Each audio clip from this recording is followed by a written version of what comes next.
बिस्मिल्लाहिर्रहमानिर्रहीम।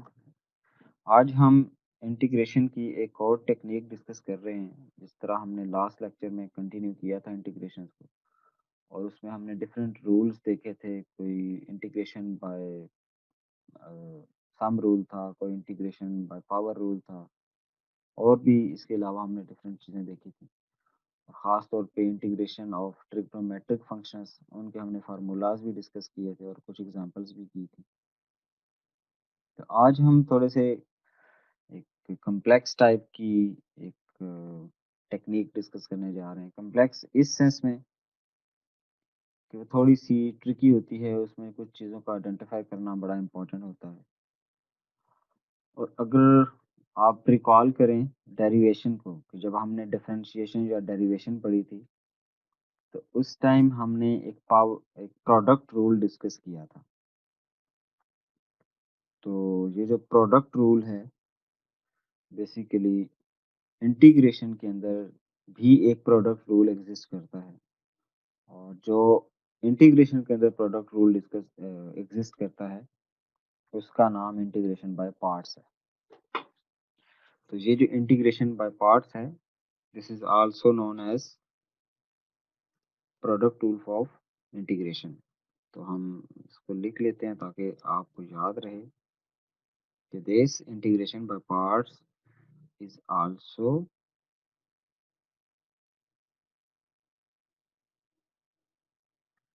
known as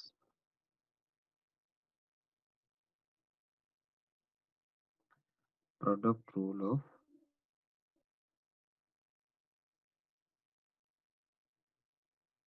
integration. इसमें इस बात का ख्याल रखना है कि this is a product rule of integration. बस आपने याद रखना है कि अगर कोई आपसे पूछे कि यार इंटीग्रेशन में प्रोडक्ट रूल आता है, तो बिल्कुल हमें आता है। उसकी वजह क्या है कि जो इंटीग्रेशन बाय पार्ट्स है, इसी का दूसरा नाम प्रोडक्ट रूल ऑफ इंटीग्रेशन है। लेकिन ज़्यादातर ये इंटीग्रेशन बाय पार्ट्स के नाम से जानी जाती है, तो हम भी इसे ज़्यादातर इसी नाम से पुकारेंगे और याद करेंगे। इसका एक स्पेशल फार्मूला है, बस वो फार्मूला हमें आना चाहिए। वो हमें अगर आ जाए तो बस बेस्ट हो जाएगा। फॉर एग्जांपल, हम अज्यूम करते हैं कि पहली चीज़ तो ये याद रखें कि इंटीग्रेशन बाय पार्ट्स हमने अप्लाई कब करना है। तो एक सबसे बड़ा क्वेश्चन हमारा यही रेज हो जाता है कि व्हेन टू अप्लाई। कि एक हमारा क्वेश्चन रेज क्या हो रहा है जी, व्हेन टू अप्लाई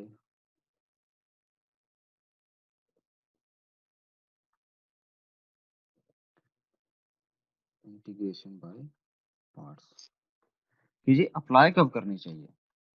कि आप ठीक है जी, एक इंटीग्रेशन बाय पार्ट्स एक रूल है कोई, लेकिन ये अप्लाई कब करते हैं। तो सबसे पहले ये याद रखें, जैसे इसका दूसरा नाम जो है वो है प्रोडक्ट रूल। तो प्रोडक्ट रूल हमें ये हिंट दे रहा है कि जब फंक्शंस कुछ आपस में मल्टीप्लाई हो रहे हो या उनका प्रोडक्ट हो रहा हो, तो उस केस में ये कहीं काम आएगा। तो बिल्कुल उसी पैटर्न पे, अगर आपको डिफरेंशिएशन वाला याद है कि हमारे पास दो फंक्शन थे। एक फंक्शन लेट्स से u है, उसको हम कह रहे हैं, और एक v फंक्शन है, and these both functions are functions of x। कि ये जो u है ये भी x का एक फंक्शन है, जो v है ये भी एक x का फंक्शन है, और ये दो फंक्शंस आपस में मल्टीप्लाई हो रहे हैं या इनका प्रोडक्ट हो रहा है। इसकी अगर हमने इंटीग्रेशन करनी हो, और हमने ये भी पढ़ा था कि जब भी हम ये इंटीग्रेशन का सिंबल लगाते हैं, ये जो सिंबल है इंटीग्रेशन का, ये जब भी हम लगाएंगे तो इसके साथ हम ये डी एक्स लाजमी लिखेंगे। डी एक्स हम इसलिए लिख रहे हैं क्योंकि हम एक्स के विद रिस्पेक्ट टू इसको डिफरेंशिएट कर रहे हैं। अगर हम किसी और वेरिएबल के थ्रू हम इसको इंटीग्रेट या डिफरेंशिएट कर रहे हों, तो फिर हम डी एक्स की जगह वो वाला वेरिएबल यूज़ करते हैं। फॉर एग्जाम्पल, अगर आप डिफरेंशिएशन कहीं कर रहे हो, तो और वो विद रिस्पेक्ट टू टी करनी हो, तो फिर हम डी टी यूज़ करते हैं। और जब हमने integration with with respect to T करनी हो तो फिर हम डी टी यूज करते हैं। तो नॉर्मली हम जो अभी क्वेश्चंस एग्जांपल सॉल्व कर रहे हैं उसमें हमारे पास जो वेरिएबल है वो x है। तो हम कह रहे हैं कि एक फंक्शन है u, वो x का फंक्शन है, कि उसमें जो उस फंक्शन में वेरिएबल x है। इसी तरह v एक फंक्शन है, वो उसमें वेरिएबल x है, और ये दोनों फंक्शंस आपस में मल्टीप्लाई हो रहे हैं। अब इनकी अगर मुझे इंटीग्रेशन फाइंड करनी है तो ये कैसे होगी? उसके लिए एक फार्मूला डिवाइस किया हुआ है। इसको सबसे बेस्ट याद रखने का तरीका क्या है कि जो u है, u को एज इट इज लिखते हैं। फिर v जो है इसकी इंटीग्रेशन इसके साथ मल्टीप्लाई करते हैं, कि हम इसके साथ मल्टीप्लाई कर रहे हैं v की इंटीग्रेशन। ठीक है जी, सिंपल। सबसे पहले हमने क्या किया, हमने इस केस में u जो है उसको एज इट इज लिख दिया, और जो v है सेकंड फंक्शन, उसका हमने साथ इंटीग्रल लिख दिया। ठीक है जी, इसका जब हमने इंटीग्रल लिख दिया तो हमने कहा जी v को इंटीग्रेट करके लिखें। फिर हमने लिखा एक माइनस, माइनस साइन लगाने के बाद हम एक इंटीग्रेशन का सिंबल और लगाएंगे। अच्छा, ये मैंने साइज में थोड़ा सा बड़ा लिखा है, उसकी वजह ये है कि ये एक पेरेंट इंटीग्रल है। ये हम डिस्कस करते हैं कि इसका क्या मतलब है। अच्छा, फिर हमने एक ब्रैकेट लगाई और हमने लिखा यू डैश, और हमें अपने प्रीवियस नॉलेज से पता है कि ये जो यू डैश होता है, this is basically the differentiation of u, के derivative of u is also known as u dash. और फिर इस u डैश के साथ हमने फिर से v का जो इंटीग्रल है ये मल्टीप्लाई कर दिया, तो ये फिर से एक छोटा सा प्रोडक्ट बन गया। और ये जो पूरा है, इस पूरे पर हमने एक इंटीग्रल अप्लाई किया और वो dx है। ठीक है जी, तो इसको एक दफा दोबारा देखते हैं कि हमने क्या किया। लेट्स से फार्मूला, ये भी हम फार्मूले को समझ रहे हैं कि हमें किसी ने कहा कि अच्छा भाई, दो फंक्शंस हैं, एक फंक्शन u है, एक फंक्शन v है, और ये आपस में इनका क्या हो रहा है जी, इनका प्रोडक्ट हो रहा है। तो इसका मतलब है इनका प्रोडक्ट हो रहा है, तो हमने हमने इनकी इंटीग्रेशन फाइंड करनी है। तो सबसे पहला क्वेश्चन ये है कि अगर दो फंक्शंस आपस में मल्टीप्लाई हो रहे हो या उनका प्रोडक्ट हो रहा हो, तो फिर हम क्या टेक्निक यूज करेंगे उनका इंटीग्रल या उनकी इंटीग्रेशन फाइंड करने के लिए। तो तो सबसे पहला क्वेश्चन जो रेज हुआ कि भाई ये कब अप्लाई करनी चाहिए, इंटीग्रेशन बाय पार्ट्स अप्लाई कब करनी चाहिए। तो अप्लाई तब करनी चाहिए जब हमारे दो फंक्शंस, कम से कम दो फंक्शंस आपस में उनका प्रोडक्ट हो रहा हो या उनको मल्टीप्लाई हो रहे हो, तभी हम इंटीग्रेशन बाय पार्ट्स अप्लाई करेंगे। ठीक है, अब फार्मूला क्या कहता है जी, फार्मूला कहता है कि सबसे पहले आप u फंक्शन को एज इट इज लिख दें, और फिर आप इसके साथ मल्टीप्लाई करें जो सेकंड फंक्शन या v फंक्शन है उसका इंटीग्रल, या उसका उसकी इंटीग्रेशन लेकर आप u के साथ मल्टीप्लाई कर दें। फिर माइनस लगाएं, और माइनस के बाद एक तो आपने ये लिया u का डेरिवेटिव, इसका मतलब है कि इसको मैं u भी लिख सकता हूँ कि d by D x of u। तो ये क्या है, this is the derivative of original u function. जहाँ हमने सिंपल u मल्टीप्लाई किया था v के इंटीग्रल के साथ, जहाँ हम v के इंटीग्रल के साथ u का डेरिवेटिव मल्टीप्लाई करेंगे, और इस पूरे पोर्शन का जो भी आंसर आएगा, ठीक है, ये जो डेरिवेटिव है और ये u का डेरिवेटिव और v का जो इंटीग्रल है, इन दोनों का जो भी प्रोडक्ट आएगा या जो आंसर आएगा, उस पर हम एक फिर से इंटीग्रल अप्लाई करेंगे। तो हमने इसको इंटीग्रेशन इस पे दोबारा अप्लाई कर दी और ये पूरा हमने इंटीग्रल कैलकुलेट किया। ये इंटीग्रल जो चूंकि बाहर है तो हम इसको कहेंगे कि this is a parent integration. Parent, this is parent integral. तो ये हमारा पेरेंट इंटीग्रल है और ये हमारा अंदर चाइल्ड है। ये पेरेंट का मतलब है कि बड़ा जो बाहर एग्जिस्ट कर रहा है, और ये जो उसके अंदर एक छोटा इंटीग्रल है। छोटा इन द सेंस हम कह रहे हैं कि ये इसका चाइल्ड इंटीग्रल है जो इसके अंदर एग्जिस्ट करता है या इसके अंडर एग्जिस्ट करता है। ठीक है जी।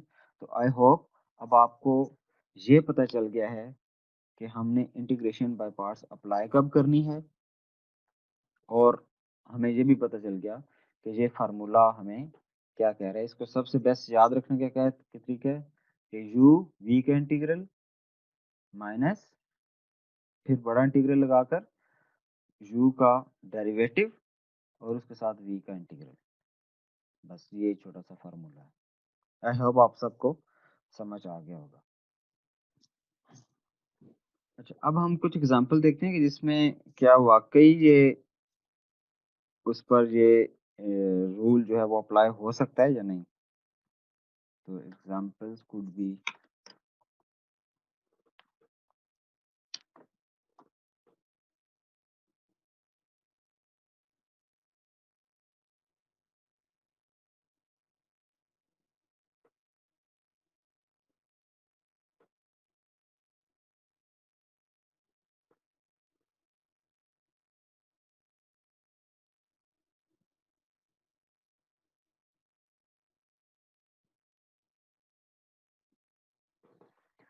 ओके जी, ये बताएं कि आपके ख्याल में ये जो मैंने फंक्शन लिखा है,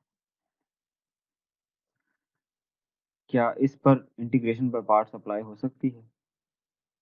जी जी हो सकती है क्यों हो सकती है? सर। दोनों फंक्शन है, दोनों फंक्शन किधर हैं? पहला एक्स फंक्शन एंड कहाँ है? Cos x. हाँ जी। एक्स है अब सर। अब इसमें अगर देखें तो इसमें हम कह सकते हैं कि एक फंक्शन इधर ये है और दूसरा फंक्शन ये हमारा cos x है। तो ये हमारे दो फंक्शंस बन रहे हैं, तो ये आपस में मल्टीप्लाई हो रहे हैं।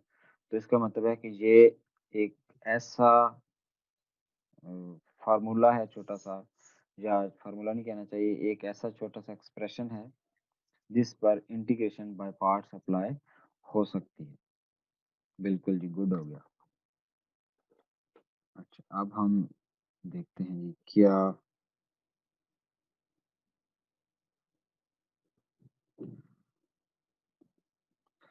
इस पर अप्लाई हो सकता है?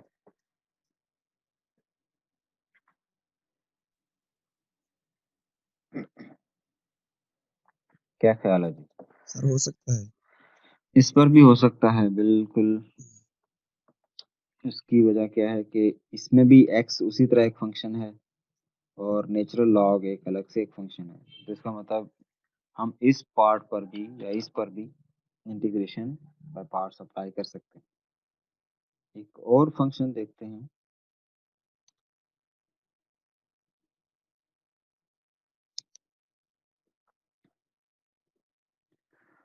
अब अगर हम इसको देखें तो इस केस में भी हमारे पास एक एक्स स्क्वायर एक फंक्शन है जो जिसे हम यू या वी कह सकते हैं, और इसी तरह एक एक्सपोनेंशियल का फंक्शन। तो ये भी आपस में इनका प्रोडक्ट हो रहा है। तो ये भी अच्छे कैंडिडेट्स हैं कि इनका इंटीग्रेशन जो है वो इंटीग्रेशन बाय पार्ट से लिया जा सकता है।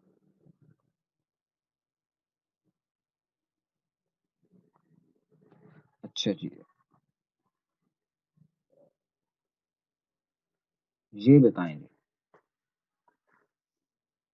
क्या इस पर इंटीग्रेशन बाय पार्ट्स अप्लाई हो सकती है?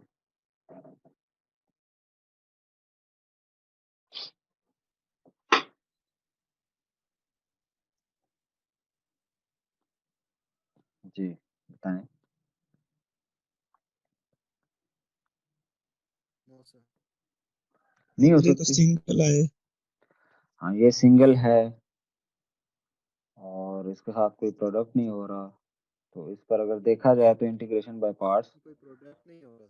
हाँ, इसमें प्रोडक्ट नहीं हो रहा, तो ऐसा लग रहा है कि इस पे इंटीग्रेशन बाय पार्ट्स अप्लाई नहीं हो सकती। लेकिन एक और प्रॉब्लम भी है।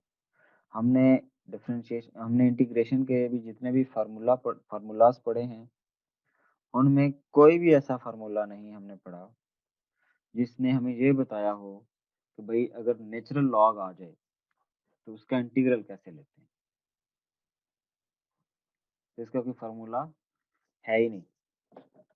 तो अगर इसका फार्मूला नहीं है तो फिर हम इसको कैसे सॉल्व करेंगे, क्योंकि ना तो इस पे सम रूल अप्लाई हो सकता है, ना इस पे पावर रूल अप्लाई हो सकता है, और ट्रिग्नोमेट्रिक ये है नहीं, एक्सपोनेंशियल भी नहीं है। तो नेचुरल लॉ का तो हमने कोई फार्मूला ही नहीं पढ़ा कि नेचुरल लॉ का कोई फंक्शन आ जाए तो उसको फिर हम कैसे हैंडल करें। तो ये एक मसला नहीं है। तो इसका मतलब इस पे कोई टेक्निक भी अप्लाई नहीं हो सकती। तो फिर जी इसका सर। इंटीग्रल कैसे कैलकुलेट होगा। इसका इन्वर्स होगा ना। इसका इन्वर्स क्या होगा, और इन्वर्स कैसे लेके आएंगे।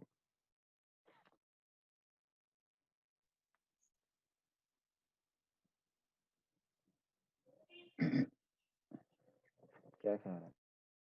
log x के inverse 1/x।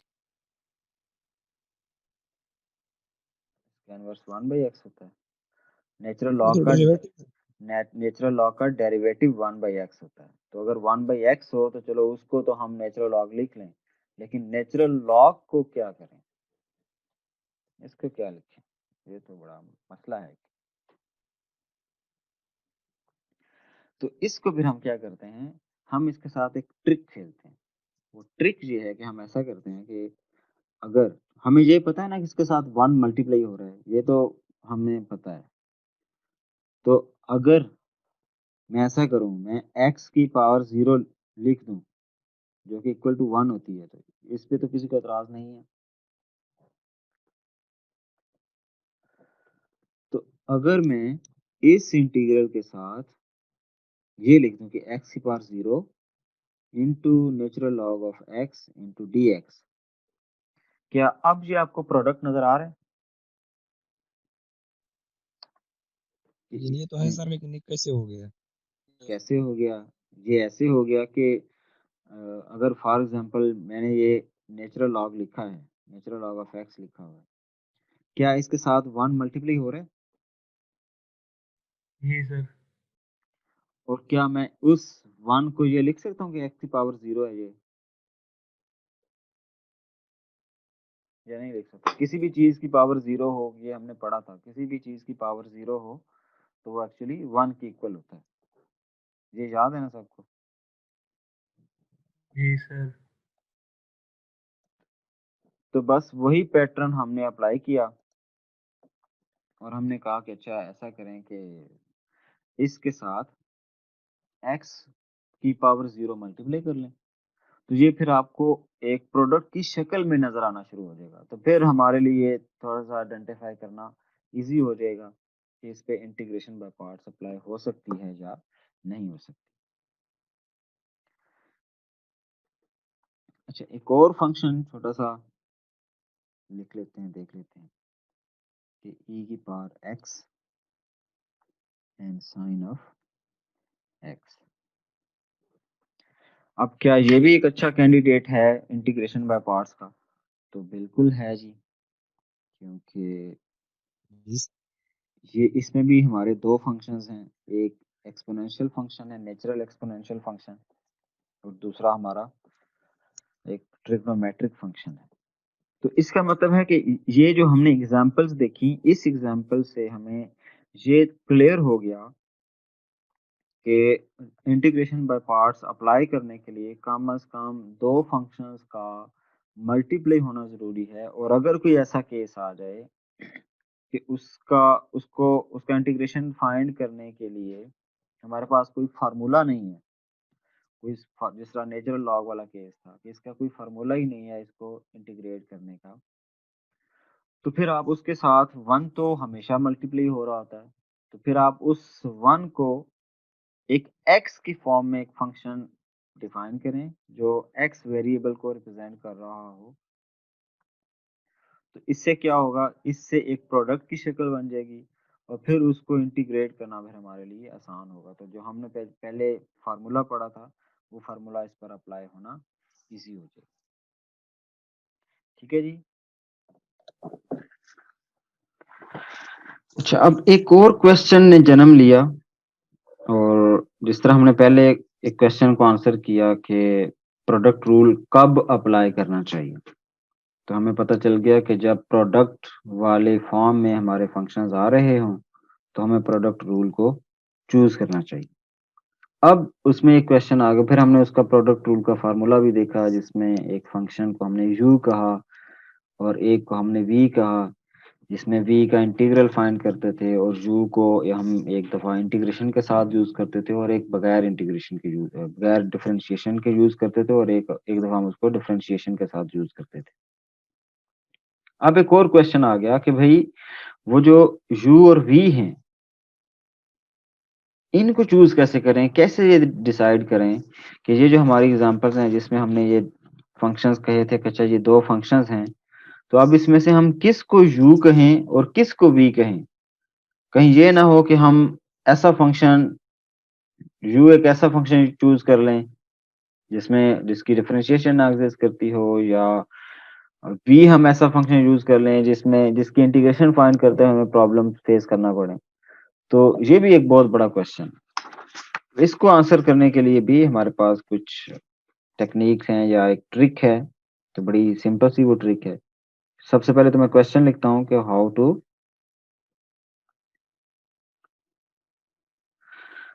To choose u and v functions, कि कैसे आप ये डिसाइड करेंगे कि मुझे ये u यूज करना चाहिए, कि इस फंक्शन को u यूज करना चाहिए और इसको एज ए v कंसीडर करना चाहिए। तो इसके लिए एक बड़ी सिंपल सी ट्रिक है। वो ट्रिक ये है कि आप हमेशा ये याद रखें,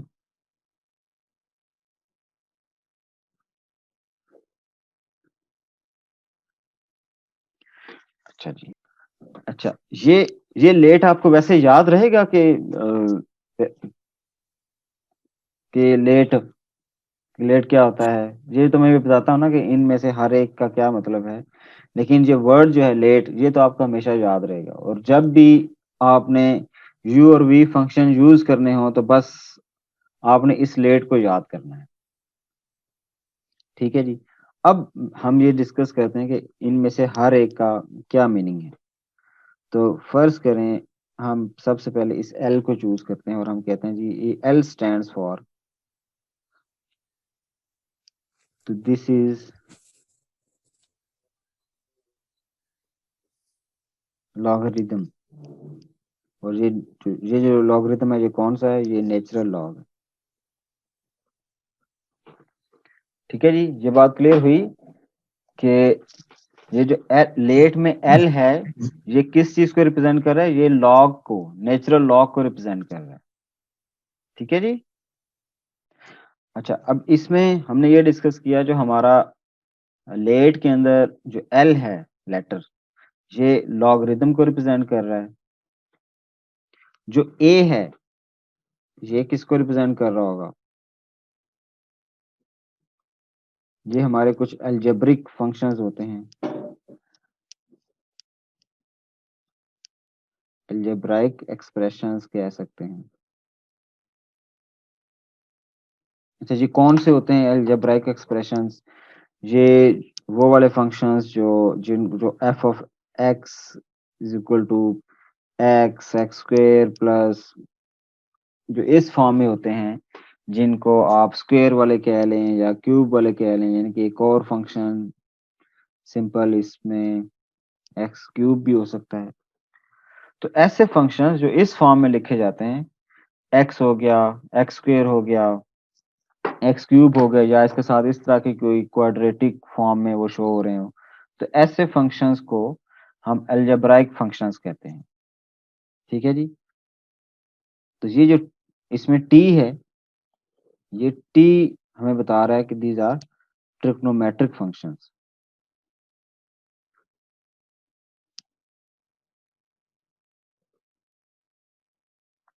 ये ट्रिग्नोमेट्रिक,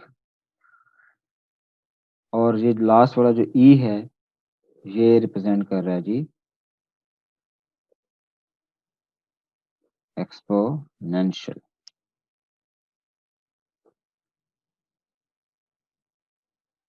और this is trigonometric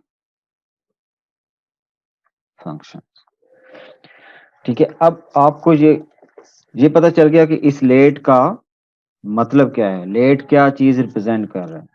late represent कर रहा है जी, L stands for logarithm, A stands for algebraic expressions, और T stands for trigonometric functions, and E stands for exponential functions। ये जब हमें पता चल गए तो इससे हमें, तो ये लेट हमें और क्या असल में क्या चीज बताता है, ये असल में ये बताता है कि आपने जब u और v फंक्शंस की सिलेक्शन करनी है तो आपने ये वाला पैटर्न या ये वाला सीक्वेंस फॉलो करना है। ठीक है, तो हमें क्या करना चाहिए, हमें असल में क्या करना है, टू चूज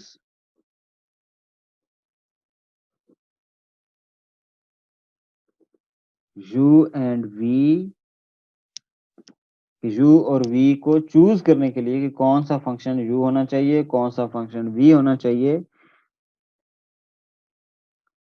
we must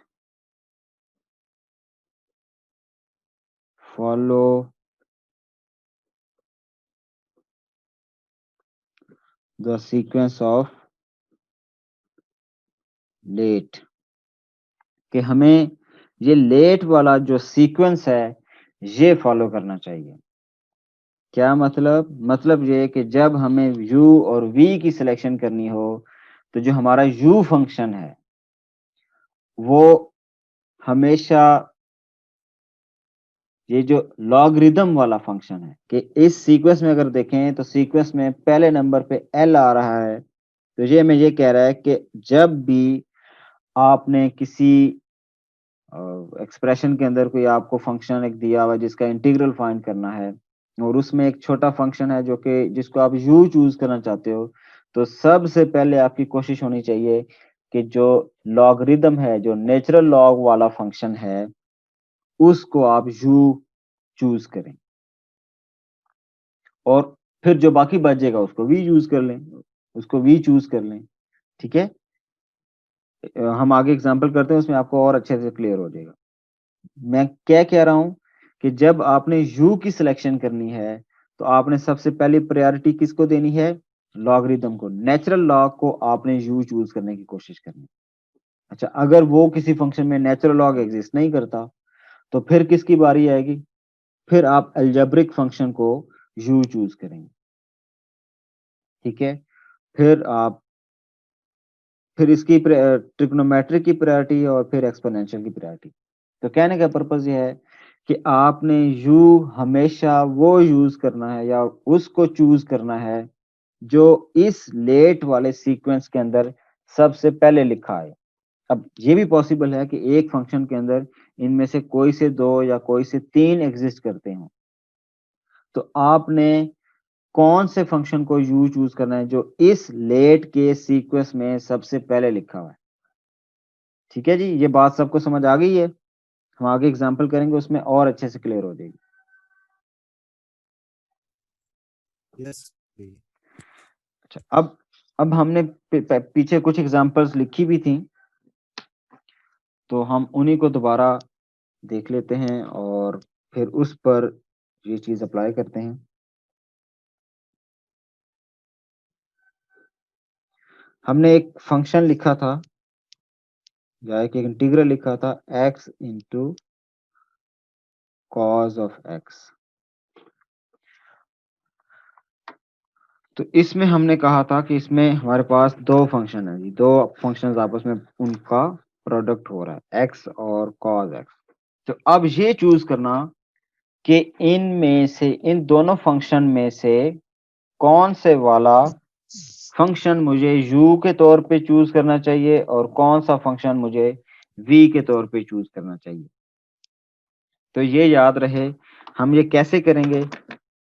हम सबसे पहले तो यहाँ देखेंगे कि ये एक x है, x क्या होता है? ये अलजेब्रिक फंक्शंस होते हैं, और दूसरा कॉस है, कॉस जो है ये ट्रिग्नोमेट्रिक फंक्शंस होते हैं। तो अब हमने ये देखना है कि इनमें से इस सीक्वेंस के मुताबिक कौन सा फंक्शन पहले आएगा। जो जो फंक्शन इनमें से पहले है उसको हमने u चूज करना है। तो अगर देखा जाए तो x हमारा अलजेब्रिक फंक्शन है और वो इस सीक्वेंस में दूसरे नंबर पे लिखा हुआ है, ट्रिग्नोमेट्रिक से पहले लिखा हुआ है। तो इसका मतलब है u हम चूज करेंगे इस अलजेब्रिक फंक्शन को। तो जो हमारा x होगा, इस x को हम u चूज करेंगे, और जो हमारा ट्रिग्नोमेट्रिक फंक्शन होगा इसको हम v चूज करेंगे। क्लियर हुई बात?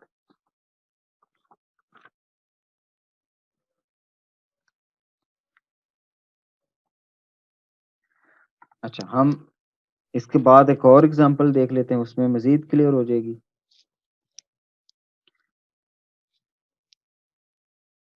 x and natural log of x। अच्छा, मैं फंक्शंस पहले लिख लेता हूँ, फिर हम बारी बारी उन पे ये सारे रूल्स अप्लाई करते जाएंगे और देखते रहेंगे।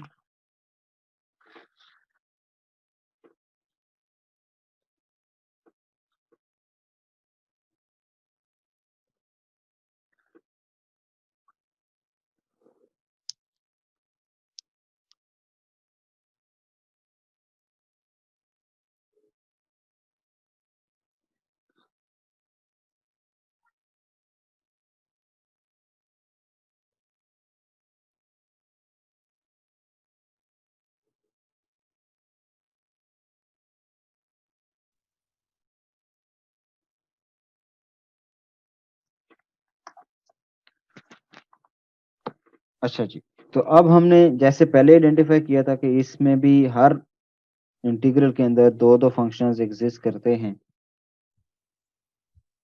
तो यहाँ भी यहाँ नहीं एग्जिस्ट करता था तो हमने इसमें इंट्रोड्यूस कर लिया था। और इस तरह अब हम ये चूज करेंगे कि इनमें से कौन सा u होना चाहिए और कौन सा v होना चाहिए।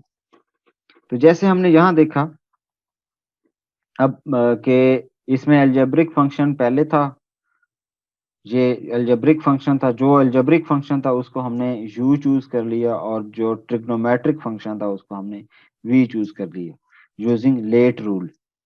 अब इसको देखें, अब इसमें एक अलजेब्रिक फंक्शन है, इसको हम कह सकते हैं कि x एक अलजेब्रिक फंक्शन है, और जो नेचुरल लॉग है ये कौन सा है जी?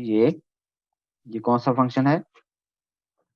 ये हमारा नेचुरल लॉग वाला है। logarithm जी, तो अब अगर हम ये लेट वाला रूल देखें तो अब नेचुरल लॉग जो है ये इस लेट के सीक्वेंस में पहले लिखा हुआ है, और अलजेब्रिक जो है वो दूसरे नंबर पे लिखा हुआ है। इसका मतलब है कि जो नेचुरल लॉग है हम इस फंक्शन को u चूज करेंगे और इस x को v चूज करेंगे। अच्छा, ये सिलेक्शन बहुत इंपॉर्टेंट है। अगर आपने u और v गलत चूज कर लिए तो आपका कभी आंसर आएगा ही नहीं, आप हमेशा फंस जाएंगे। इसलिए ये लेट वाला जो रूल है या सीक्वेंस है ये बहुत इंपॉर्टेंट है। इसी तरह अगर आप ये तीसरी एग्जांपल देखें तो इस एग्जांपल के अंदर एक अलजेब्रिक एक्सप्रेशन है और एक एक्सपोनेंशियल है। ठीक है, एक्स स्क्वायर अलजेब्रिक वाला है और ई पावर एक्स जो है ये एक्सपोनेंशियल है। तो अब अगर सीक्वेंस में देखा जाए तो अलजेब्रिक पहले आ रहा है, दूसरे नंबर पे है, यानी कि ये एक्सपोनेंशियल से पहले आ रहा है। तो इसका मतलब जो पहले आ रहा है हम उसको u चूज करेंगे। तो इस केस में हमारे पास जो ये u x पावर 2 है, ये x स्क्वायर है, इसको हम u चूज करेंगे और एक्सपोनेंशियल को हम v चूज करेंगे। अब सेम रूल हम अप्लाई करते हैं इधर। तो अब यहाँ अगर देखा जाए तो ये अलजेब्रिक है और ये नेचुरल लॉग है। तो अब इस रूल को अगर हम दोबारा देखें तो ये रूल हमें बता रहा है कि भाई पहले क्या होना चाहिए, पहले नेचुरल लॉग वाले और फिर अलजेब्रिक। तो इसका मतलब है नेचुरल लॉग वाले पार्ट को हम u कहेंगे और इस को हम v कहेंगे। और इसी तरह जब हम नीचे यहाँ आएंगे तो यहाँ एक ट्रिग्नोमेट्रिक है और एक एक्सपोनेंशियल है। तो इस रूल के मुताबिक ट्रिग्नोमेट्रिक फंक्शंस पहले आ रहे हैं और एक्सपोनेंशियल बाद में आ रहे हैं। तो इसका मतलब जो ट्रिग्नोमेट्रिक फंक्शन होगा उसको हम u कहेंगे। तो ये ट्रिग्नोमेट्रिक साइन है, इसको हम u कहेंगे और इस एक्सपोनेंशियल को हम v कहेंगे। ये इम्पोर्टेंट है, ये आपको सिलेक्ट करनी आनी चाहिए। अगर ये सिलेक्शन गलत हो गई तो आगे क्वेश्चन जो है वो सॉल्व नहीं हो सकेंगे। ये आप मुझे बता दें कि ये आपको u और v की जो सिलेक्शन है ये समझ आ गई है कि कब हमें कौन से फंक्शन को हमें u चूज करना चाहिए और कौन से फंक्शन को v।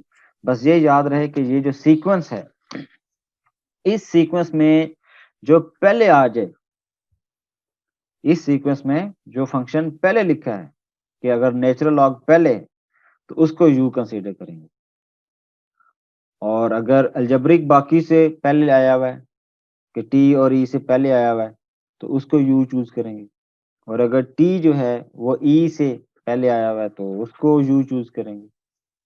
तो ये पॉइंट जो है ये असल में आपको क्लियर होना चाहिए। तो आई होप ये आप सबको सर क्लियर हो। 8.2 है। जी जी 8.2 एक्सरसाइज। ये बात समझ आ गई आपको सबको? अच्छा, अब ये जो 5 एग्जांपल्स हमने यहाँ लिखी हैं, अभी हम इन्हीं का सॉल्यूशन करते हैं और बस सॉल्यूशन करने के बाद हम अपना लेक्चर एंड कर देंगे।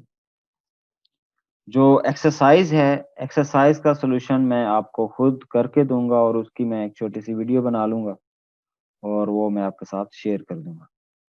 तो सबसे पहले तो हम थैंक यू इसको सर। अब सॉल्व करते हैं कि अब इसमें ये टोटल 5 एग्जांपल्स हैं, तो हम इन पांचों एग्जांपल्स को सॉल्व करते हैं तो आपको आहिस्ता आहिस्ता चीजें क्लियर होती जाएंगी।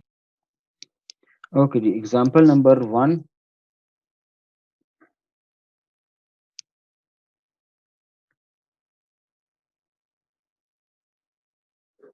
वही एग्जांपल जो हमने पहले डिस्कस की है, x into cos of x। अब इसमें उसी तरह हम दो फंक्शंस को जैसे हमने चूज किया था कि इसमें कौन सा u होगा और कौन सा v होगा, तो हमने ये कहा था कि चूंकि अलजेब्रिक ट्रिग्नोमेट्रिक से पहले आ रहा है, क्योंकि जो लेट वाला सीक्वेंस है वो हमें बता रहा है कि अलजेब्रिक पहले आ रहा है तो इसको हम u कंसीडर करेंगे, और जो कॉज वाला है जो ट्रिग्नोमेट्रिक है इसको हम v कंसीडर करेंगे। और हमने ये फार्मूला भी पढ़ा था, मैं यहाँ फार्मूला भी लिख देता हूँ ताकि आसान रहे या याद रहे कि अगर u डॉट v कोई दो फंक्शंस मल्टीप्लाई हो रहे हो तो हम u एज इट इज लिखते हैं और v का हम इंटीग्रल लिखते हैं माइनस एक पेरेंट इंटीग्रल लगाया और फिर बड़ी बड़ी ब्रैकेट लगा ली ताकि चीज़ें सिंपल हो जाएं या इजीली अंडरस्टैंडेबल हो जाएं। और फिर हमने u का डेरिवेटिव लिया और इसके साथ हमने v का इंटीग्रल अप्लाई किया या मल्टीप्लाई किया, और इन दोनों का जो भी प्रोडक्ट का आंसर आएगा उस पर हमने फिर से एक इंटीग्रल अप्लाई कर दिया। तो ये हमारा वो फार्मूला है जिस फार्मूले को यूज करते हमने इस क्वेश्चन को सॉल्व करना है। तो अब इस केस में अगर देखा जाए तो हमारा x जो है उसको हम u कह रहे हैं और जो cos x है वो हमारा v है। तो अब अकॉर्डिंग टू दिस फार्मूला हम सबसे पहले क्या करेंगे, जो u है हमारे केस में, जो u है हम उसको एज इट इज लिख देंगे। तो हमारे केस में जो u है वो असल में x है, इसके साथ हमने क्या मल्टीप्लाई किया, v का डेरिवेटिव। v क्या है जी, cos का, तो हमने सॉरी डेरिवेटिव नहीं इंटीग्रल, तो हमने cos का इंटीग्रल लिख दिया। इसको फिर हम सॉल्व करते हैं कि ये कैसे सॉल्व होगा। तो फिलहाल हमने लिख दिया, फिर ये u आ गया और ये v का इंटीग्रल आ गया माइनस, और फिर हमने इंटीग्रल लगाया। अब हम यहाँ एक ब्रैकेट लगा लेते हैं कोई भी ब्रैकेट लगा लें, चाहे ये बड़ी ब्रैकेट लगा लें या ये छोटी ब्रैकेट लगा लें, इससे फर्क नहीं पड़ता। अब यहाँ हमें क्या लिखना है, u का डेरिवेटिव। तो इसका मतलब हमारा u क्या है, उसका उसको मैं d by D x of x, क्योंकि हमारा x जो था उसको हमने u कहा था, तो u का डेरिवेटिव वो मैंने लिखा, इसके साथ मल्टीप्लाई होगा फिर v का इंटीग्रल, तो मैंने cos ऑफ x का इंटीग्रल लिखा, और इनका जो भी आंसर आएगा उस आंसर का हम फिर से इंटीग्रल लेंगे। तो फिलहाल तो मैंने सिर्फ इस फार्मूला को यूज करते हुए जहां जहां u आना चाहिए था, जहां जहां v आना चाहिए था, मैंने वो लिख दिया। अब हम इस पर इसकी कैलकुलेशंस करते हैं और इस पर डायरेक्ट इंटीग्रेशन और डिफरेंशिएशन अप्लाई करते हैं। अब x तो हमारा एज इट इज आ जाएगा, क्योंकि इस पे तो कोई मसला ही नहीं है। अब cos का इंटीग्रल क्या होता है जी, cos का इंटीग्रल क्या होता है, Sin of x. Sine of x। तो इसका मतलब है हम इसके साथ साइन ऑफ x लिख Sin देंगे। of x. तो cos का integral is sine of x, हमने वो लिख दिया, माइनस ये इंटीग्रल एज इट इज, क्योंकि ये अभी अप्लाई नहीं होगा, उससे पहले हमें ये डिफरेंशिएशन और ये इंटीग्रेशन फाइंड करनी है। तो x की डिफरेंशिएशन हमें पता है ये 1 ही होती है, ये 1 आ गई, multiply by cos of x का डेरिवेटिव, वो हमने पहले भी फाइंड किया, वो होता है साइन ऑफ x। तो ये जी साइन ऑफ x आ गया और dx, ठीक है जी। अब ये क्या है, ये सिर्फ साइन ऑफ x है ना, क्योंकि 1 मल्टीप्लाई हो जाएगा साथ और सिर्फ साइन ऑफ x आ जाएगा। और हमने फार्मूलाज पढ़े हुए हैं, तो जैसे cos का इंटीग्रल साइन था, तो अब यहाँ हमारे केस में क्या होगा, इसको मैं अगर आप कहें तो मैं थोड़ा मजीद सिंप्लीफाई करके लिख देता हूँ, ताकि किसी किस्म की कोई कंफ्यूजन रहे ही ना। ये 1 लेट से अंदर मल्टीप्लाई हो गया और हमारे पास सिर्फ बचा sine of x into d x. तो अब हम सिंपली यहाँ क्या करेंगे, साइन का इंटीग्रल फाइंड कर लेंगे, और साइन का इंटीग्रल हमें पता है क्या होता है जी,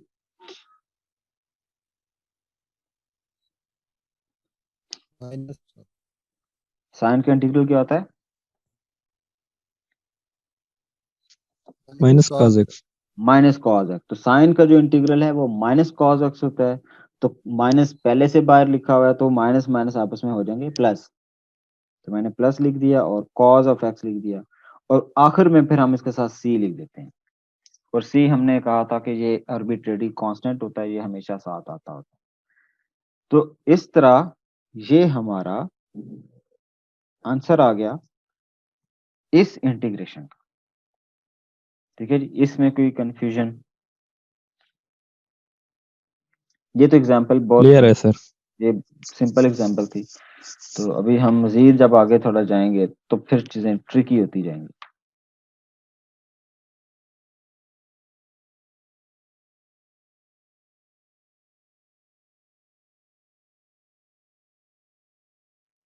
ओके जी, एग्जांपल नंबर 2 जो थी वो हमने लिखी थी,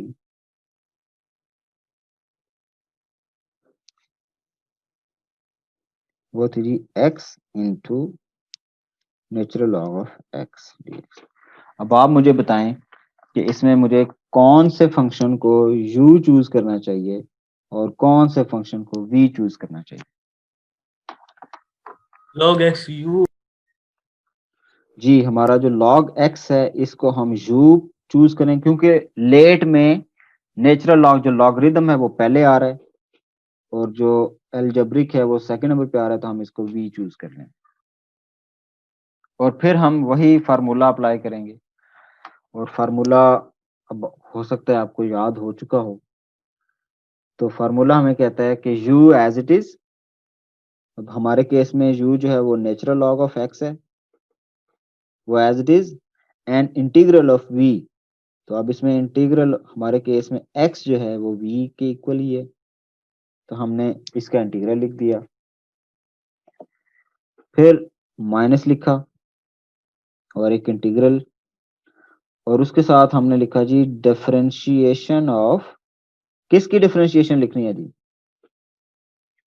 log x log of x की। Very good. तो log ऑफ x की हम डिफरेंशिएशन लिखेंगे और इसके साथ हम मल्टीप्लाई करेंगे x का इंटीग्रल। ठीक है जी। तो ये इस तरह हमने अभी फिलहाल क्या किया, जो ओरिजिनल फार्मूला है, फार्मूले में जस्ट u और v को पुट कर दिया। अब हम इस पर अप्लाई करते हैं, तो अब नेचुरल लॉग ऑफ x उसी तरह आ गया। अब ये जो x है, x का इंटीग्रल क्या होता है? और अगर हमें याद हो सर अपने 1 और x है नहीं, 1 पर देखें ये हमें नेचुरल लॉग को तो छेड़ना ही नहीं है ना इस केस में। सर 2/2 है तो इस केस में असल में ये होगा, अगर हमें पावर रूल याद हो इंटीग्रेशन का, तो उसमें x हम की ये पावर करते 2 हैं डिवाइडेड बाय 2 कि x की एक पावर इंक्रीज करते हैं और नीचे जितनी x पावर वो n डिवाइड प्लस कर वन जो होता है वो n+1, ऊपर पावर भी n+1 हो जाती है और नीचे डिवाइड भी n+1 से करते हैं। तो अब ऊपर 2 आ जाएगा और नीचे डिवाइड बाय भी 2 आ जाएगा। ये आ गया हमारे पास इस पार्ट का आंसर। ये जो इतना पार्ट है, ये जो इतना सा पार्ट है, इस पार्ट का आंसर हमारे पास ये आ गया। माइनस लगाया और इसी तरह इंटीग्रेशन लगा दी। और नेचुरल लॉग की डिफरेंशिएशन क्या होगी? नेचुरल लॉग की डिफरेंशिएशन क्या है जी? 1/x मल्टीप्लाई बाई, और इसी तरह हमने x का इंटीग्रल पहले ही कैलकुलेट किया है यहाँ, तो हम वो भी लिख सकते हैं x² 2 और ये dx। इसमें किसी को कंफ्यूजन तो नहीं है?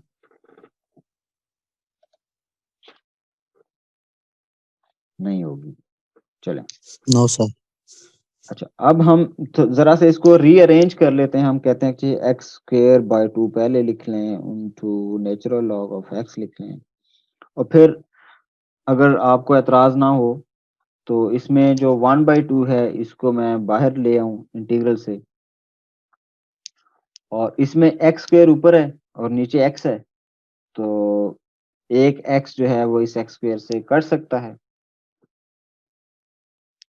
ठीक है, इस पे ये मैंने कैसे काटा, इसको मैं ऐसे आपके सामने लिख देता हूँ कि अगर 1/x है और इसके साथ x² मल्टीप्लाई हो रहा है, तो इसी चीज को हम यूं भी लिख सकते हैं कि s मल्टीप्लाई बाई x और डिवाइड बाई x। और इसमें एक x जो है उसको हमने एक x के साथ कैंसिल कर दिया, तो हमारे पास जो फाइनल है वो सिर्फ x बच जाएगा। तो ये इस रूल के मुताबिक मैंने इनको आपस में कैंसिल कर दिया। ये जो 2 है, 1/2 है, ये कांस्टेंट है, कांस्टेंट मैं बाहर ले गया और हमारे पास अंदर क्या बच जाएगा? सिर्फ x एंड dx। और फिर से वही x आ गया। तो अब इसका जब हम इंटीग्रल ले लेंगे, तो ये x² 2 into natural log of x minus 1/2, और जब मैं इस x का इंटीग्रल लूंगा तो ये फिर से x² 2 फिर से आ जाएगा। ठीक है, और ये आपस में मल्टीप्लाई हो रहे हैं, एंड प्लस लास्ट में c। तो थोड़ा सा इसको हम और सिंप्लीफाई करके क्या लिख देंगे कि x² 2 into natural log of x minus 1/4 हो जाएगा। ये नीचे दो दो दफा 2 आ रहे हैं, तो ये आपस में मल्टीप्लाई हो जाएंगे, एंड इंटू x का स्क्वायर प्लस c। तो ये हमारा फाइनल आंसर हुआ। इसमें अगर किसी को कोई कंफ्यूजन हो तो पूछ सकते हैं। ओके जी, एग्जांपल 3 हम डिस्कस करते हैं। Example 3 is about x² into e power x and dx। तो अब इसी तरह इसमें हम चूज करेंगे कि ये जो दो फंक्शंस हैं इनमें से कौन सा u होगा और कौन सा v होगा। तो अकॉर्डिंग टू लेट, अगर मैं लेट लिखूं, ये सीक्वेंस जो है, इस सीक्वेंस के मुताबिक ये जो x² है ये अलजेब्रिक फंक्शंस हैं, ये एक्सपोनेंशियल है और एक्सपोनेंशियल आखिर में आ रहे हैं। तो इसका मतलब है जो अलजेब्रिक फंक्शन है मुझे इसको u चूज करना चाहिए और इस फंक्शन को v चूज करना चाहिए। तो इस तरह ये होगा कि मेरा इंटीग्रल फाइंड करना इजी हो जाएगा। अब हम इसको फार्मूला इस पर अप्लाई करते हैं और देखते हैं ये कैसे होगा। ओके जी, अब इसमें u क्या है, एक्स स्क्वायर, तो u एज इट इज आ गया, एक्स स्क्वायर हमने एज इट इज लिख दिया, and integral of exponential E x dx आ गया, माइनस एक हमने इंटीग्रल लगाया, और इस इंटीग्रल के साथ हमने फिर ब्रैकेट लगाई और कहा जी d by d x of u होना चाहिए, और u हमारे केस में एक्स स्क्वायर है, तो ये आ गया। इसके साथ मल्टीप्लाई करें v का डेरिवेटिव और v का इंटीग्रल, तो e का e power x and dx, और ये इस पूरे का जो प्रोडक्ट होगा उसका इंटीग्रल हम दोबारा लेंगे। तो ये हमने सिंपल ये किया कि अपने फंक्शन को, जो भी हमें गिवन फार्मूला था उसमें सबसे पहले हमने चूज किया कि ये दो फंक्शंस हैं। पहले नंबर पे तो हमने चूज किया कि हाँ जी इसमें दो फंक्शन हैं, क्योंकि हो सकता है ना अभी जिस तरह हम चौथी एग्जांपल करेंगे तो उसमें एक ही फंक्शन हमें नजर आएगा, तो दो फंक्शन हैं पहले नंबर पे। दूसरे नंबर पे हमने ये चूज किया कि इनमें से कौन सा u होना चाहिए और कौन सा v होना चाहिए। ठीक है, तो हमने ये चूज किया कि इसमें से कौन सा फंक्शन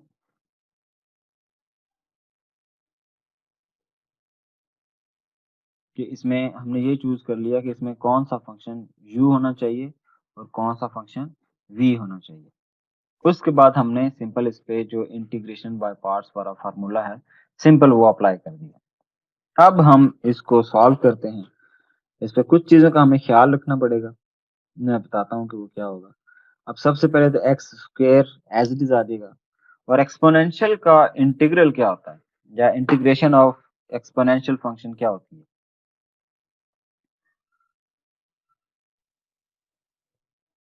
ई की पावर एक्स सेम ही आएगा सर। हाँ जी, इसकी इंटीग्रेशन सेम ही होती है, इसका डेरिवेटिव भी यही होता है और इसका इंटीग्रल भी यही होता है, ये इसकी खूबसूरती है। अच्छा, उसके बाद हमने लिखा माइनस और ये इंटीग्रल लिख दिया। अब एक्स स्क्वायर का डेरिवेटिव क्या होता है जी, वो हमें पता है 2x होता है। एक्स स्क्वायर का डेरिवेटिव पावर रूल वाला पावर रूल ऑफ डेरिवेशन हमने अप्लाई किया और उसके मुताबिक ये 2 आया, 2x आ गया, और इस केस में ये जो इंटीग्रल है ये ई एक्स अगेन आ गया और ये डी एक्स आ गया। ठीक है जी, अब इसमें अगर मैं थोड़ा सा इसको यूं कर लूं कि ये जो 2 है, 2 कांस्टेंट है, बाहर ले आऊं तो थोड़ा सा मजीद चीजें सिंप्लीफाई हो जाएंगी। 2 बाहर आ गया और अंदर रह गया जी x into e power x. अब आपके ख्याल में क्या यहां फिर से एक सिचुएशन ऐसी नहीं क्रिएट हो गई कि यहां दो फंक्शंस फिर से मल्टीप्लाई हो रहे हैं। जी सर। तो इसका मतलब है कि हमें इस पार्ट पर फिर से इंटीग्रेशन बाय पार्ट्स अप्लाई करना पड़ेगा। तो अब इसमें u क्या होगा और v क्या होगा जी, जैसे एक्स हमने यू होगा।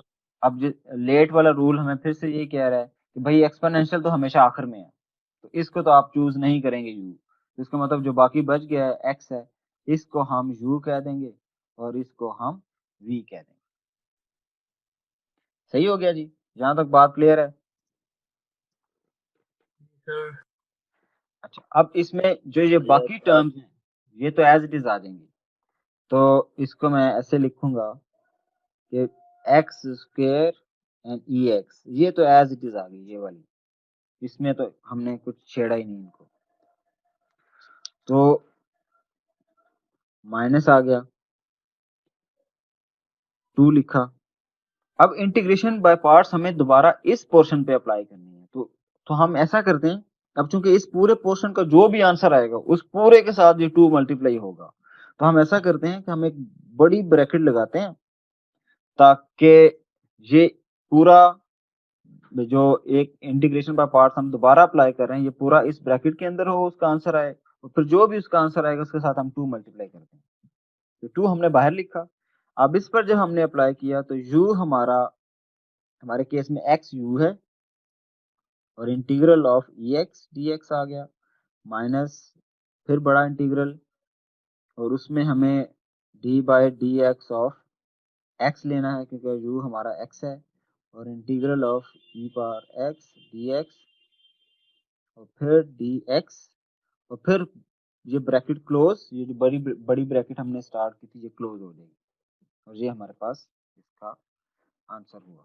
अच्छा ये भी आंसर नहीं आया, अभी हम इसको मजीद इसको सिंप्लीफाई करेंगे और वो क्या होगा जी x square e x minus 2 as it is बड़ी ब्रैकेट उसी तरह ये x आ गया ई एक्स का इंटीग्रल वापस वही आ गया माइनस इंटीग्रल ऑफ ये जो डेरिवेटिव है ये डेरिवेटिव तो वैसे ही 1 आ जाएगा तो इसको तो लिखने की जरूरत ही नहीं है।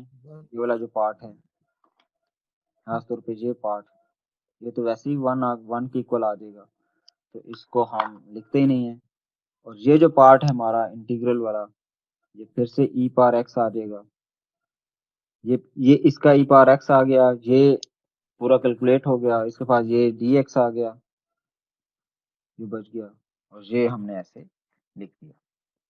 ठीक है जी। अब बस एक छोटी सी मजीद इंटीग्रेशन रह गई है ये हम अप्लाई कर देते हैं और हमारे पास फिर हम आंसर के करीब पहुंच जाएंगे। तो कुछ चीजें फिर मैं एज इट इज लिख देता हूँ कि x का स्क्वायर इंटू ई एक्स है माइनस 2 बड़ी ब्रैकेट लगा ली x इंटू ई एक्स ये एज इट इज अभी मैं लिख रहा हूँ जिस तरह ये हमने यहाँ लिखा हुआ था और माइनस अब माइनस के बाद ये integration of E power x है तो ये सिंपल ई पावर एक्स ही इसका आंसर आ जाएगा और ये अब चूंकि सारी इंटीग्रेशन हो गई तो हम इसके साथ फिर कांस्टेंट भी लिख लेंगे। अब इसके साथ फिर ये जो 2 बाहर था ये आप अंदर मल्टीप्लाई कर दें और उसको फिर जैसे भी आपने रीअरेंज करना है तो एक्स स्क्वायर ई पावर एक्स माइनस 2 ये अंदर मल्टीप्लाई हो गया तो 2x ई पावर एक्स और 2 फिर यहाँ भी मल्टीप्लाई हो गया तो माइनस 2 ई पावर एक्स प्लस सी। अब इसमें से अगर आप चाहें तो ये जो हाँ वो मैं इतने किला लगे डोरी लगा देंगे ओए चूंकि हर टर्म के अंदर एक्सपोनेंशियल आ रहा है तो हम इसमें एक्सपोनेंशियल कॉमन ले लेते हैं तो x square minus 2x minus 2 into e power x plus c तो ये हमारा इस केस में आंसर हुआ। एग्जाम्पल नंबर 4 जो है वो हमने चूज की थी कि नेचुरल लॉग ऑफ एक्स और इस पे हमने आइडेंटिफाई किया था कि इसमें तो किसी किस्म का कोई प्रोडक्ट ही नहीं है तो इस पर तो रूल अप्लाई करना मुश्किल है तो हमने अपनी तरफ से अज्यूम किया था कि जो 1 होता है 1 किसी भी चीज की पावर 0 लिखी जा सकती है तो अब इसमें चूंकि हमारे फंक्शन सारे x वाले फंक्शंस हैं तो हमने x की पावर 0 कंसीडर किया। अगर हमारे फंक्शन किसी और वेरिएबल वाला होता t वाला होता या कोई और वेरिएबल होता तो फिर हम t की पावर 0 ले लेते। तो इस केस में चूंकि हमारे सारे फंक्शन x वेरिएबल के हैं तो मैंने x की पावर 0 ले लिया और मैंने कहा अच्छा इसको इसके साथ मल्टीप्लाई कर दें तो इससे कम से कम हमें एक प्रोडक्ट वाली शक्ल नजर आना स्टार्ट हो जाएगी। अब इस पे उसी तरह हम अप्लाई करेंगे कि अच्छा इसमें से कौन से वाला फंक्शन हमारा u होना चाहिए और कौन सा v होना चाहिए अकॉर्डिंग टू लेट। इस सीक्वेंस के मुताबिक लॉगरिदम पहले आ रहा है तो इट्स मीन जो नेचुरल लॉग है ये वाला पार्ट इसको हम u कह देंगे तो जो x बार 0 है इसको हम v कह देंगे। अब हम इस पर अपने रूल्स अप्लाई करेंगे और सॉरी रूल के मुताबिक हमारा u जो है वो एज इट इज आ जाएगा natural log of x and integral of x bar 0 minus बड़ा इंटीग्रल लगाया और फिर हमने कहा जी d by D x of u। अब u हमारे केस में नेचुरल लॉग ऑफ x है इसके साथ फिर हमने इंटीग्रल ऑफ v जो कि हमारा x पावर 0 है उसको मल्टीप्लाई किया, और इस पूरे प्रोडक्ट का जो भी आंसर आएगा उसको फिर हम उसका इंटीग्रल ले लेंगे। आई होप आपको ये क्लियर हो गया। अब हम इस पर इंटीग्रेशन अप्लाई करते हैं, तो ये natural log of x as it is. अब इस x पावर 0 पे हम पावर रूल अप्लाई करेंगे, तो पावर रूल के मुताबिक n इस केस में 0 है, तो 0 प्लस 1, तो 0 प्लस 1 जब होगा तो x की पावर 1 आ जाएगी, और डिवाइडेड बाय 0 प्लस 1, तो नीचे भी 1 आ जाएगा। तो इसका मतलब 1 नीचे लिखें डिवीजन में या ना लिखें, इससे कोई फर्क नहीं पड़ता। तो मैं नहीं लिख रहा, तो इसका मतलब हमारे x पावर 0 का जो इंटीग्रल है वो सिंपल x आ जाएगा, माइनस फिर इंटीग्रेशन हमने लगाई और इसका नेचुरल लॉग का डेरिवेटिव लिया, तो इसका डेरिवेटिव होगा जी 1/x, ठीक है। ये मल्टीप्लाई होगा इसके इंटीग्रल के साथ, तो x 0 का जो इंटीग्रल है वो अगेन x है, और ये dx आ गया। अब हमें पता है कि x के साथ कैंसिल हो गया, तो लास्ट में हमारा जो इसमें ये जो x लिखा हुआ है ये मैं पहले लिख देता हूँ ताकि चीजें मिक्स ना हो। अच्छा, अब इसका आंसर तो फिर से अगेन 1 आ गया, तो 1 इंटू डी एक्स है। अब ये जो 1 है इसको क्या मैं अगेन ये लिख सकता हूँ कि x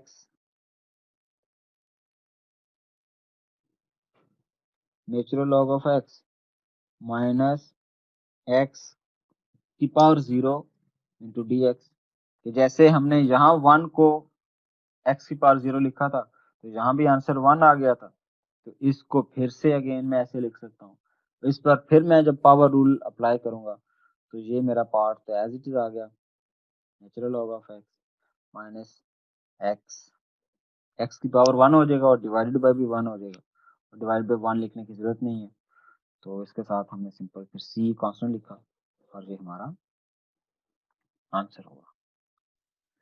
तो इस तरह सर हमारी डायरेक्ट नहीं लिख सकते? डायरेक्ट भी लिख सकते हैं अगर वन आपको अगर x, हाँ एक्स की पावर 1 वन या इस तरह हम पहले सर डायरेक्ट लिखते थे 1x की बराबर है इंटीग्रेशन। जी जी आप वो लिख सकते हैं। मैं बस ये बता रहा हूँ कि वो असल में आ कैसे रही है, वो जो 1 की इंटीग्रेशन ठीक है सर, डायरेक्ट एक्स आ रही है ना, वो कैसे आ रही है। मैं तो बस ये बता रहा था। ठीक आपको अगर ये इजी लगता है कि आपको चीजें याद हैं तो आप डायरेक्ट लिख सकते हैं, कोई मसला नहीं है। ठीक है सर। अच्छा, अब हम लास्ट एग्जांपल एक डिस्कस करते हैं, ये थोड़ी सी ट्रिकी है। Example number 5। अच्छा, इसमें है जी integration of e power x into sine of x। अच्छा, अब आप बताएं इसमें से कौन सा फंक्शन v होना चाहिए और कौन सा u होना चाहिए। ये साइन fx सर u होना चाहिए और ex v होना चाहिए। साइन x को u होना चाहिए, बिल्कुल ठीक, और e पावर x को v होना चाहिए। गुड, ओके जी। अब हम इस पर अप्लाई करते हैं। तो according to our formula u as it is sine of x and integral of e power x into dx minus फिर हमने बड़ा सा इंटीग्रल लगाया, और इसमें हमने लिखा G D by D x of you, और हमारे केस में यू साइन ऑफ एक्स है। इसके साथ हमने मल्टीप्लाई किया integral of E power x into d x, और ये ब्रैकेट क्लोज हुई, तो ये जो बाहर वाला इंटीग्रल है अब इसका हमने डी एक्स लगा दिया।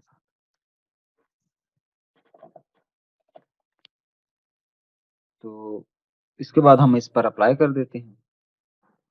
तो इसका तो इंटीग्रल ई पावर एक्स ही आ जाएगा, तो ई पावर एक्स को मैं पहले लिख लेता हूँ ताकि चीजें रीअरेंज करके लिखने से जरा अच्छी नजर आती हैं।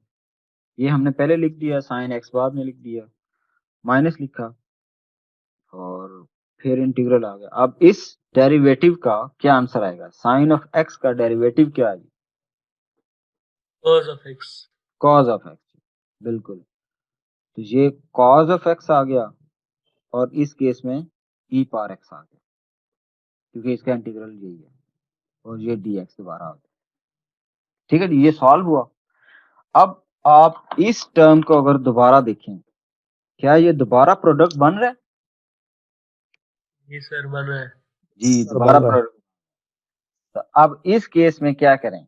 u कौन सा होगा और v कौन सा होगा? Sir cos of x u होगा। हाँ जी, cos ऑफ x को हम फिर से u चूज करेंगे जैसे हमने पहले sin ऑफ x को किया था, और इसी तरह जो e पावर x है इसको हम v चूज करेंगे। तो इसका मतलब है इस पोर्शन पर इंटीग्रेशन बाय पार्ट्स दोबारा अप्लाई हुई।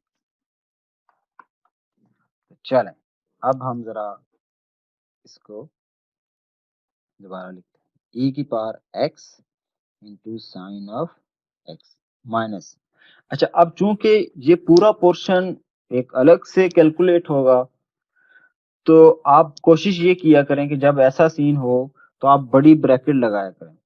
ये जो बड़ी ब्रैकेट है ना, ये कई दफा अगर हम ना लगाएं तो ये हमारे लिए बहुत प्रॉब्लम क्रिएट कर देती है। फॉर एग्जाम्पल, अब देखें ना, यहाँ इसके पीछे माइनस लिखा हुआ था, तो अगर हम बड़ी ब्रैकेट ना लगाएंगे, अगर हमने नहीं लगाई, तो ये माइनस जो है इसको हम भूल जाएंगे, और आगे ये जहाँ जहाँ इसने साइन चेंज करने हैं वो साइन चेंज करना हम भूल जाएंगे, और हमारे लिए प्रॉब्लम क्रिएट होगी और आंसर कभी भी नहीं आएगा। तो इसलिए सबसे पहले ये प्लस लिखा हो, माइनस लिखा हो, कुछ भी लिखा हो, कोशिश करें कि ब्रैकेट लगा दें। बाद में जब आप उसको ओपन करेंगे तो जो भी उसके साथ इफेक्ट होना है वो आराम से आप इफेक्ट अप्लाई कर लेंगे। अब चले, हमने ब्रैकेट लगा ली। अब इस पर जब हमने बाय पार्ट्स अप्लाई किया, तो अब इसमें u एज इट इज, जो कि कॉज ऑफ एक्स है, और integral of E power x minus, फिर इंटीग्रल बड़ा सा, और फिर उसके बाद D by D x of you, और यू हमारे केस में कॉज है, और इसके साथ हमने मल्टीप्लाई किया फिर से integral of x into d x, और फिर इस पूरे का जो भी आंसर आएगा उस पर जब हम इंटीग्रल अप्लाई करेंगे उसका डी एक्स आंसर आएगा। और ये जो ब्रैकेट बड़ी हमने स्टार्ट की थी उसको हमने यहाँ क्लोज कर दिया। ठीक है जी, यहाँ किसी को कंफ्यूजन तो नहीं हुई कि इससे ये कैसे आया है?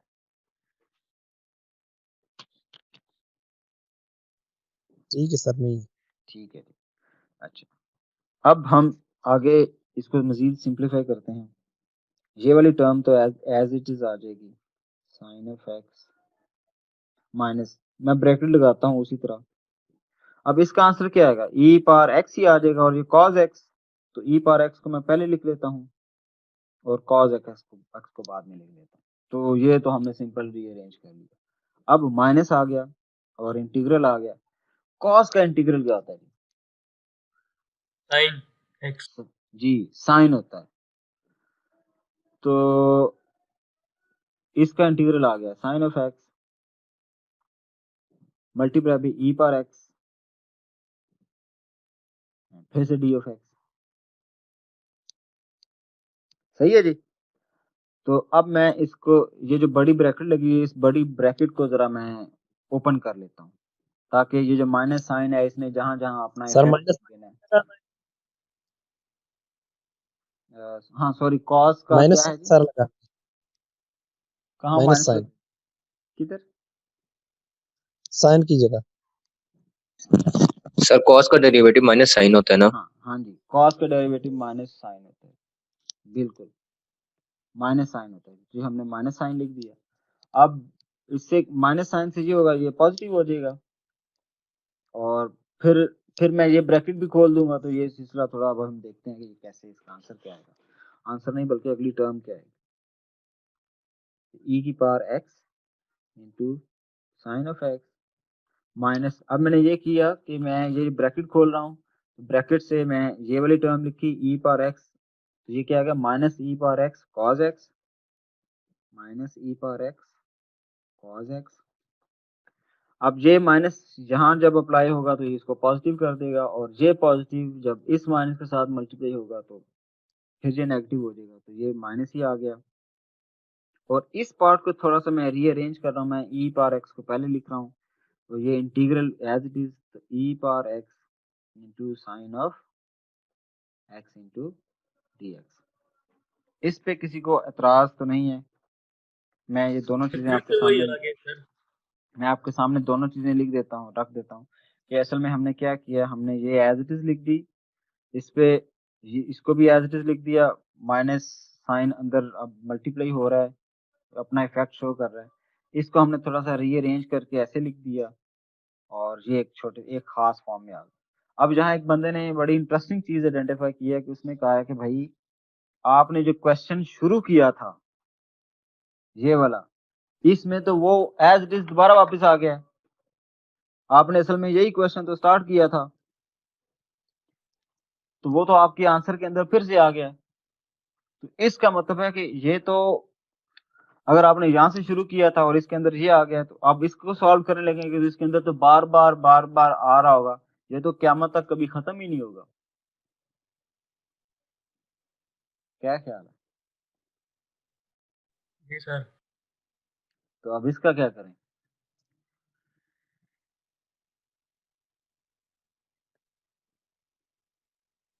अच्छा, इसका एक सोल्यूशन ये होता है कि हम ऐसा करें, अगर ऐसा कभी आ रहा हो ना कि आपने जिस क्वेश्चन से जिस पार्ट से स्टार्ट किया है वही दोबारा ऐसे इफेक्ट शो कर रहा हो अपना, तो हम उसके लिए फिर एक काम करते हैं, हम ऐसा करते हैं, हम कहते हैं कि अच्छा ये जो हमने शुरू में फंक्शन लिखा था ये वाला, इसको हम एक नाम दे देते हैं। मैंने लेट्स से कहा इसका नाम है जी आई, इसका नाम क्या है जी? आई इसका नाम है। इस पे कोई किसी को एतराज तो नहीं है कि मैंने इसका नाम आई क्यों रखा है? इसका नाम ए बी सी डी कुछ भी रख सकते थे, कोई मसला नहीं है। मैंने आई इसलिए लिखा कि दिस इज एन इंटीग्रेशन, आप अगर कोई और नाम रखना चाहें तो आप रख सकते हैं, इसमें किसी को इश्यू तो नहीं है? No sir. अच्छा, अब अगर इसका नाम आई है, इस पूरे का नाम आई है, तो ये जो हम नीचे कैलकुलेशंस कर रहे हैं इसका मतलब ये भी आई है, ये भी सारा कुछ आई ही है क्योंकि ये आई की इक्वल है, इस पे एतराज तो नहीं है किसी को, और इसका मतलब ये आखिर में भी ये भी आई ही है। तो इसका मतलब है हमने ये जो आई फंक्शन लिखा था इसका यहां तक जो आंसर आया आई इज इक्वल टू वो ये आया है। तो अब हम सिंपल ये करते हैं कि चूंकि ये आई था, ये वाली टर्म आई थी, तो हम क्यों ना इस टर्म को आई से रिप्लेस कर दें। कहने का मतलब ये है कि ये जो मैंने आई लिखा है लेफ्ट साइड पर, ये आई तो as it is e power x into sine of x minus e power x into cos of x, और माइनस इस पूरी टर्म की जगह मैं अगर आई लिख दूं तो कोई इश्यू तो नहीं है, किसी को कोई प्रॉब्लम? प्लस सी साथ ही आएगा। हाँ प्लस आएगा साथ, वो अभी वो मैं आखिर पे जब आंसर लिखूंगा मैं उसके साथ उस टाइम सी लिखूंगा। अभी यहां तक किसी को कोई प्रॉब्लम हो कि मैंने क्या किया है, मैंने जो क्योंकि ये क्वेश्चन हमने जब स्टार्ट किया तो हमने इसका एक नाम रख दिया कि भाई ये आई के बराबर है, या a b c d x y z ये किसी चीज के बराबर है, वो यहां भी आ रहा होगा। तो मैंने ये किया कि मैंने उसका जो नाम रखा था वो नाम मैंने यहाँ लिख दिया, इस टर्म की जगह मैंने ये नाम ही रख दिया। यहाँ तक ठीक है जी, इश्यू तो नहीं है? ठीक है सर, नहीं है। अच्छा, अब मैं एक काम करता हूँ, ये जो आई है ये मैं एक तरफ ले जाता हूँ, जिस तरह इधर आई था, इधर माइनस आई है, तो इस आई को मैं इक्वल के दूसरी साइड पे ले जाऊंगा, तो ये क्या हो जाएगा? प्लस ये आई प्लस प्लस आई हो जाएगा, और राइट साइड पे ये रह जाएगा ई की power x into sine of x minus e की power x into cos of x. ठीक है जी, ये कितने आ जाएंगे? ये 2i, और उसी तरह e की power x into sine of x and e की power x into cos of x. अच्छा, अब मैं क्या कर सकता हूँ, इसको मजीद सिंप्लीफाई कैसे कर सकता हूँ?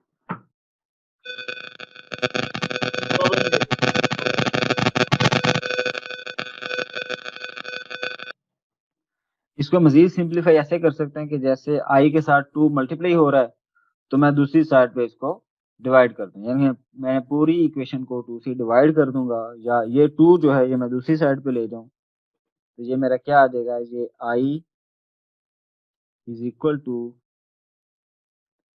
e की power x into sine of x minus e की power x into cos of x and whole divided by, या आप होल डिवाइडेड बाय 2 करें या आप हर टर्म के साथ अलग अलग डिवाइडेड बाय 2 कर दें और प्लस लास्ट में मैं इसको c लिख दूंगा, तो ये मेरा इसका आंसर आ जाएगा। अब इसमें ट्रिक वाली बात क्या थी कि बस आपने ये ध्यान में रखना है कि इस तरह अगर कोई क्वेश्चन, कि आपके ये ध्यान में रहे कि इस तरह अगर आप कोई क्वेश्चन सॉल्व कर रहे हैं और उसमें बाय पार्ट्स आप अप्लाई कर रहे हैं और करते करते आप ऐसी सिचुएशन पे पहुंच गए हैं जहां जो एक टर्म है, जिस तरह ये एक टर्म है, ये टर्म किसी ये ऐसी टर्म है जो बिल्कुल आपके क्वेश्चन की तरह ही आ गई, जहां से आपने स्टार्ट किया था बिल्कुल वो टर्म और वो आपका जो क्वेश्चन है वो बिल्कुल सेम हो गए हैं। तो ऐसी सिचुएशन में ये एक ऐसा सीन बन जाएगा कि इसमें कभी आपका ये क्वेश्चन एंड ही नहीं होगा, आप लगे रहेंगे, ये बार बार यही आता रहेगा, बार बार आप उसको एक्सपेंड करते रहेंगे और हमेशा आंसर यही आता रहेगा और बहुत लंबा चौड़ा आता रहेगा, कभी रुकेगा नहीं। उसका फिर हम सोल्यूशन ये करते हैं कि हम उसका एक नाम रख देते हैं। तो इसका हमने एक नाम रख दिया था, इसको हमने क्या नाम रख दिया था, इसका नाम हमने आई रखा था। ये जरूरी नहीं है कि आप आई ही रखें, आप कोई और नाम भी रख सकते हैं। मैंने इसका नाम आई रख दिया था और इस पूरी टर्म की जगह मैंने आई लिख दिया। अब इस बात का आपने खास ख्याल रखना है कि लेफ्ट साइड पे तो आई आ ही रहा है ना, क्योंकि ये इसका नाम है। अगर राइट वाली टर्म पे जो आई होना चाहिए ना, ये माइनस साइन के साथ होना चाहिए। अगर कभी पॉजिटिव साइन के साथ आई आ रहा है ना, तो इसका मतलब है कि आपने कहीं कैलकुलेशंस में गड़बड़ कर दी है और प्रॉब्लम हो गई है, क्योंकि ये आई अगर माइनस साइन के साथ नहीं है, ये पॉजिटिव है, तो ये दूसरी साइड पे माइनस साइन के साथ अगर चला गया और वो तो इस पूरी टर्म को जीरो कर देगा, तो ये एक प्रॉब्लम क्रिएट हो जाएगी, ये जीरो नहीं आ सकता। तो इसलिए इस बात का ख्याल रखना है कि जब आप आई लिखें तो आई के साथ साइन माइनस आना चाहिए और ये आपकी कैलकुलेशन से आना चाहिए, आपने खुद अपनी मर्जी से नहीं लगा देना। और ये जो आई जब आ जाएगा, इस आई को हम दूसरी साइड पे ले जाएंगे ताकि दोनों आईज आपस में इकट्ठे हो जाएं और फिर हम उनको सिंप्लीफाई कर लेंगे। तो जो भी डिवीजन सब्ट्रैक्शन और मल्टीप्लिकेशन आपने करनी है, वो करने के बाद आपने लेफ्ट साइड पे आई को रहने देना है और जो हमारे पास आंसर आ गया वो e power x sine x minus e power x cos x आ गया एंड डिवाइडेड बाई 2। इसको हम सेपरेटली भी लिख सकते हैं, मतलब ये कि अगर मैं चाहूँ तो मैं इस आंसर को ऐसे भी लिख सकता हूँ जैसे मैंने ये लिखा है, ये भी करेक्ट है। और अगर मैं चाहूँ तो मैं इसको ऐसे भी लिख सकता हूँ कि भाई मैं e power x into sine x divided by 2 सिर्फ लिख रहा हूँ और minus e power x into cos of x divided by 2 plus c. तो ये दोनों आंसर इसके ठीक हैं, इसमें किसी किस्म की कोई प्रॉब्लम नहीं है। आप चाहे इकट्ठे ही एक ही दफा डिवीजन पे 2 लिख दें या आप अलग-अलग उसको डिवाइड बाय 2 कर दें। तो इस तरह के आपके पास क्वेश्चंस आ सकते हैं जो रेपिटेशन वाले हों। इनको नॉर्मली ये रिपीट कर रहे होते हैं, इनको हम रिकर्सिव फंक्शंस कहते हैं। ये अगर आपको वर्ड याद नहीं भी रहता तो कोई इशू नहीं है, बस ऐसे फंक्शंस को आपने आइडेंटिफाई करना है, ये इंपॉर्टेंट बात है। तो ये हमारी एग्जांपल नंबर 5 थी जो हमने एंड कर ली। हमारा आज का इतना ही लेक्चर था। इसके बाद आप जो एक्सरसाइज करेंगे वो एक्सरसाइज है 8.2 एक्सरसाइज है आपकी। उसके चूंकि वो ट्रिकी है तो मैं इंशाल्लाह उसकी क्वेश्चंस की वीडियो आपको बना के आपके साथ शेयर कर दूंगा और वो फिर आपको इजी रहेगा और फिर कुछ हो आप उनकी प्रैक्टिस करना। और जाहिर है ये जो इंटीग्रेशन बाय पार्ट्स है थोड़ा सा लंबा होता है, इसको प्रैक्टिस करना मस्ट है, अगर आप प्रैक्टिस नहीं करेंगे तो फाइनल एग्जाम के लिए फिर प्रॉब्लम हो जाएगी।